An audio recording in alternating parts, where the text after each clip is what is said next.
তো সবাইকে জানাই হ্যাপি নিউ ইয়ার। নতুন বছরের সবার জন্য রইল অনেক অনেক শুভেচ্ছা।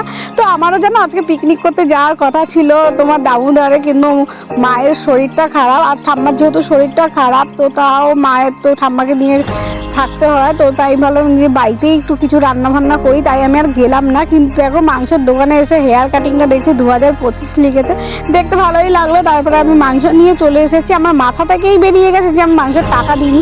আবার ছুটতে ছুটতে যে টাকাটা আবার দিয়ে আসলাম, এসে তাড়াহুড়ো করে মাংসটা কষিয়ে দিয়েছি।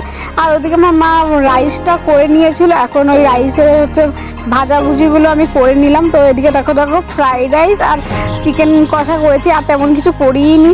তো ওটাই খেয়ে দেখছি এখন কেমন হয়েছে খেতে। সত্যি কথা খেতে কিন্তু দারুণ হয়েছিল। তো আমি খেতে থাকি, তোমরা ব্লগ দেখার জন্য চ্যানেলটা ঝটপট সাবস্ক্রাইব করে দিও। তো এখনকার মতো টাটা। আর কারা কারা পিকনিক গেলে এটা কমেন্ট করে জানিও। তো আজকের মতো বাই, দেখাবে না।